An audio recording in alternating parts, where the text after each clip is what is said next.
আজকে আমাদের দুপুরবেলা খাওয়া হবে হচ্ছে গরম গরম ভাত, ঘি আর হচ্ছে ব্যাট পাঁপড় ভাজা হয়েছে। ব্যাট পাঁপড় খুব প্রিয় আমাদের। আর হচ্ছে পোস্ত রয়েছে, আলু পোস্ত। তো ঘিটা নিয়ে যেটা বলার সেটা হচ্ছে আমরা তো এতদিন প্রচুর ঘি খেয়েছি। আমার মায়ের একদম গ্রামীণ বাড়ি ছিল, যেহেতু মায়ের বাড়ি মানে আমার দিদার মামার বাড়ি। তো দিদা তো নিজে হাতে করেই ঘি তৈরি করতো, তো খাঁটি ঘি খেয়েই অভ্যস্ত। আমরাও কখনো কখনো খেয়েছি ছোটবেলায়, কিন্তু তারপর থেকে এখানে তো আর সেই খাঁটি ঘি পাওয়া যায় না।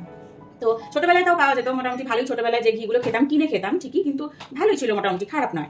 তবে এখন সেভাবে পছন্দসই ঘি একদমই পাওয়া যাচ্ছে না। তো হঠাৎ করে সন্ধান পেলাম এই ঘিটার, এবং এই ঘিটা যারা এটা ম্যানুফ্যাকচারার যারা তৈরি করেছেন তাদেরও দেশের বাড়ির একদম খাঁটি গরুর ঘি।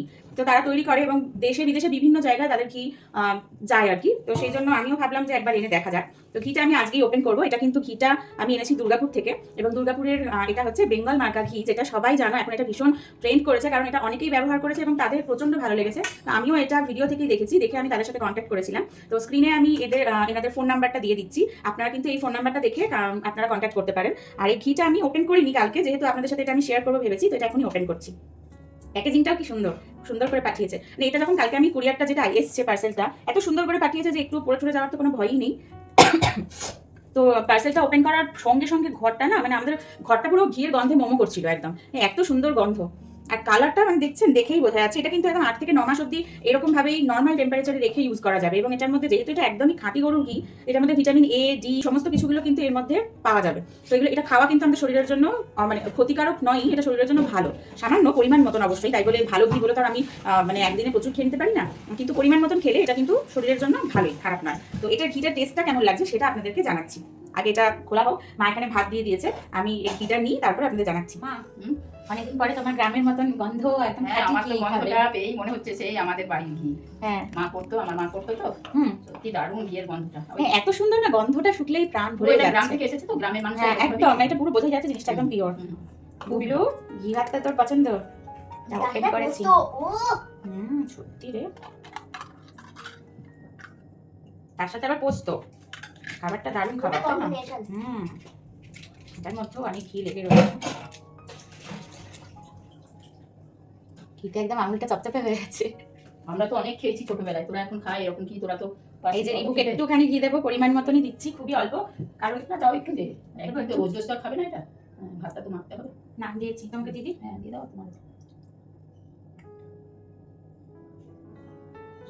ভাতটা মাখতে হবে। তো ঘি নিয়ে নিয়েছি। রিবু কেমন লাগছে তোর? অসাম, অসাম বলে দিয়েছে, অ্যামেজিং বলে দিয়েছে। ঠিক আছে, এবার এটা নিয়ে নি, মাখো শুনুন কেমন ঘিটা, গন্ধটা দারুণ না? একদম আলাদা, পিওর না, একদম আলাদা। মানে এতদিন ধরে যেরকম ঘি খেতি সেরকম গন্ধ নাকি? একদম আলাদা, মানে পুরো ডিফারেন্ট। মা ঘিটা খেলে? হ্যাঁ খেলাম, একদম সেই আমাদের দেশের বাড়ির মতো ওরকমই টেস্ট পাচ্ছ? একদম ওরকম টেস্ট, আমার মা বানাতো। তাহলে ঘিটা মানে এবার থেকে তাহলে এখান থেকে আনবি, খুব ভালো ঘিটা, ঘিটা খুব সুন্দর। তোমরাও আনতে পারো, দেখবে তোমরাও খেয়ে খুব ভালো ঘিটা, একদম খাঁটি ঘি এটা, জানো গ্রামের দিকের জিনিস তো। কি তোমার প্রিয় ঘি আজকে বদলে গেছে? দারুণ দারুণ গন্ধ, দারুণ, মানে পুরো একদম বাড়ির তৈরি ঘিয়ের একটা স্বাদ। হ্যাঁ বাড়ির তৈরি ঘিয়ের মতো। আমরা কালকে ব্যাট পাঁপড় ভাজা দিয়ে খেয়েছি, তুমি আজকে? না আমার বেশি ঘি হয়ে যাবে, ঘি অল্প লাগে, অনেকটাই অল্প লাগে এই ঘি, একটুতেই হয়ে যায় না? হ্যাঁ একটুতেই হয়ে যাবে আমার যেটা মনে হচ্ছে। দারুণ দারুণ ঘিটা, দারুণ। আর খেয়ে বলো কেমন লাগছে তোমার? মেকার দিনে তো সবকিছু যেন ভেজালেরই যুগ এখন। দারুণ, ভালো এটা, দারুণ দারুণ। এখন ঘি না মানে তোমার গুঁড়ো দুধ থেকে তৈরি করে ঘি তৈরি হচ্ছে, এমন ভেজাল হচ্ছে। ওই জন্য তো সেই ঘিয়ের টেস্ট হয় না। আর এটা একদম পিওর গরুর দুধ থেকে তৈরি, বোঝা যাচ্ছে, খেয়েই বোঝা আর যাচ্ছে। গ্রামের দিকে তো, গ্রামের দিকে এখনো এতটা ভেজাল হয়নি। ঠিক আছে, আমরা কালকে পাঁপড় ভাজা দিয়ে আর পোস্ত ছিল সেই দিয়েই খেয়েছি। তুমি অমলেট দিয়ে ঘি দিয়ে খাও, দেখো কেমন লাগছে, আর আলু ভাতে দিয়ে। একদম ঠিক আছে, টাটা। টাটা।